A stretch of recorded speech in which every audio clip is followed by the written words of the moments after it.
Today we're going to talk about Tennessee Republicans expelling 2 black legislators and the broader trend of fascist behavior by the right. And I interview California Governor Gavin Newsom about his response to Ron DeSantis' authoritarian tactics and his new pact seeking to bolster red state Democrats. I'm Brian Tyler Cohen, and you're watching No Lie. So this past week, Tennessee Republicans expelled 2 of the 3 Democratic legislators who joined students who were protesting for gun reforms, the 2 being the black Democrats, while miraculously, the white Democrat was spared. The racism is just unmistakable at this point. Seriously, we see racism all the time, but this is one of those few instances where it is so egregious, so pointed, that it legitimately feels like something out of the 1950s. Only the black Democrats were expelled, the white one got to stay. It takes a lot to shock me. That shocked me. But I think what happened in Tennessee can be boiled down to this. Republicans managed to ban black lawmakers from serving in their democratically elected positions for speaking out on gun violence before they bothered banning assault weapons after 3 little kids were slaughtered in their school. If that is not just the most damning indictment of a legislative body that you've ever heard. It is amazing what Republicans can do and the speed with which they can do it if they actually want to get something done. Expel a couple of black legislators, give them 1 single day, but take some action, literally any action, to curb gun violence after watching 9-year-olds get shot to death in their classrooms. Well, you see, now isn't the time to talk about solutions. Now it's the time to mourn. Until, of course, we're far enough away from this shooting that there isn't any pressure to do anything anyway.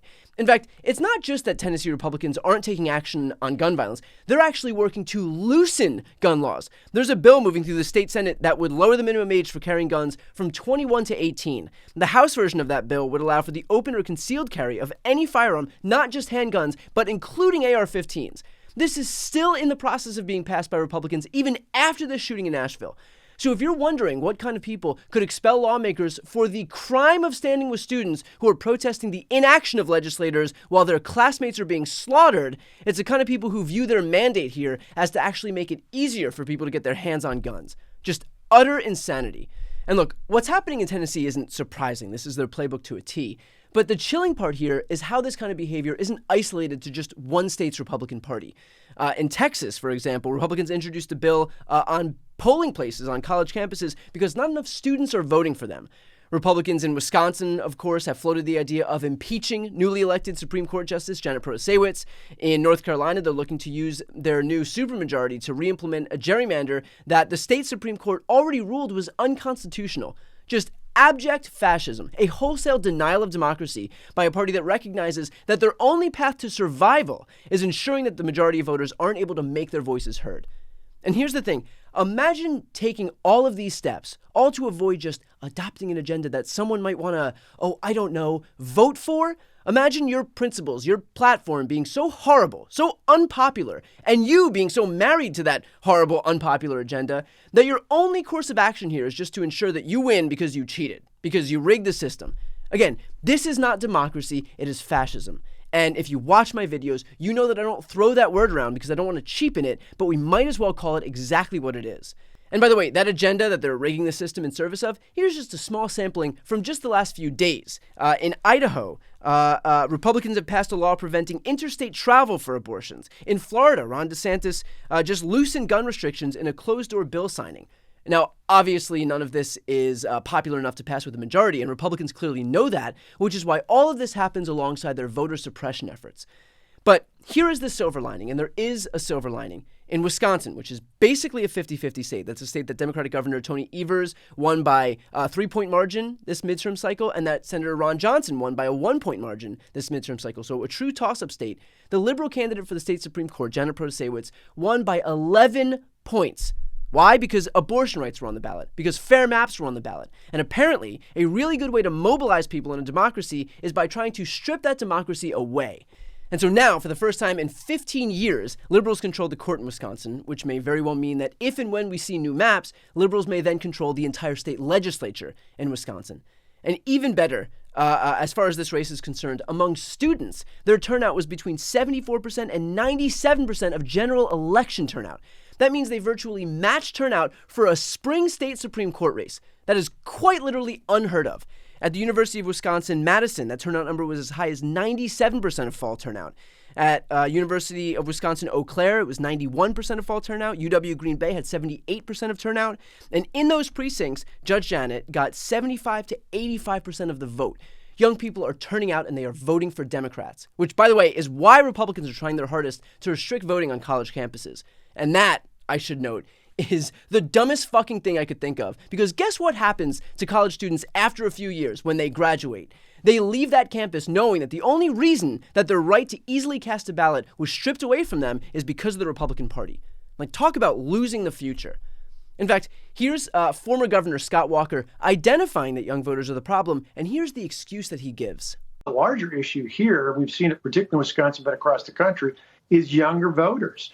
In Wisconsin last fall, we saw about a 40-point margin that younger voters gave to the Democrats running for Senate and governor. We saw similar margins in Pennsylvania. Part of the reason why you have John Fetterman in the U.S. Senate, in Arizona, in Georgia, and elsewhere.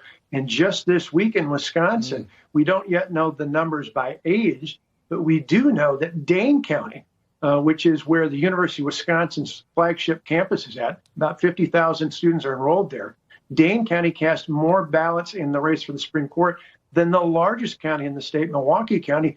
And in Dane County, 82% of those votes went for the radical. And so unless we turn young people around, and it's not as simple as one campaign ad or some sort of a coalition, this is years of liberal indoctrination coming home to roost, and we've got to turn it around if we're going to win again. Ah, yes, that must be it. They're just being indoctrinated with liberal dogma. Definitely doesn't have anything to do with the fact that Republicans are employing a literal fascist agenda, that they're banning books, that they're banning abortion, banning interstate travel, banning medicine, banning drop boxes in interstate travel. No, it must be those liberal professors. Like, in a way, while all of this is ridiculous, I listen to someone like Scott Walker and I'm relieved because their complete lack of self-awareness, their complete inability to correctly identify the problem means they will continue to lose. And that was put on full display in Tennessee, because while Republicans may have been able to expel these two legislators, they sparked protests that have been going on for days. They've woken up every young person, every black person, every independent, every pro-democracy Republican who might not have paid a moment of attention if it wasn't for the GOP's desperation to consolidate power. And now people are angry and they're mobilized and they're paying attention. So I hope that this fleeting victory for these Republicans, not just in Tennessee, but across the country, is worth it, because they have lost themselves generations of Americans, and those people very clearly vote. Here's a preview of my interview with the governor of California. We just had a shooting in Nashville where three young kids, 9-year-olds, were killed there. Days later, Ron DeSantis would quietly loosen gun laws in his state. Can I have your response to that? It makes you sick to your stomach. Talk about, again, weakness masquerading as strength. He didn't even do a public event because he knows that it's not only, the overwhelming majority of people that he claims to represent in this freedom-loving state think this is shit crazy. The idea that regardless of any background, any issues, anything, you don't have any training, you don't have any background, anyone walk in with concealed carry gun anywhere. This is insane. And as you suggest, the insanity only underscored and punctuated by the fact we had yet another shooting and 3 beautiful 9-year-olds just gunned down by these weapons of war, these platforms of mass destruction in states that don't even have the courage to have red flag laws that cut mental health, that cut programs to address the issues of crime and violence, and don't have the courage of suggesting that this was not the founding fathers' vision as they were there with their muskets going like this to shoot one bullet indiscriminately. Now to have these weapons of war, as we saw 150 plus rounds in a matter of minutes, taking people's heads off so they can't even get DNA. Now they need DNA analysis to be able to identify these young, beautiful children. It's sickening what's happening. Ron DeSantis is probably the most effective communicator in this place, but he's not the only Republican governor that's advancing these principles. But he did it again in a shameful way, behind closed doors, with the NRA behind him, doing something that is absolutely inconsistent with protecting the freedoms and liberties of the people of the state of Florida. To watch the full interview with Gavin Newsom, click the thumbnail right here on the screen or check out the interviews playlist on my YouTube channel. And of course, if you want to see the rest of my content, make sure to subscribe and you can click the link right here on this screen.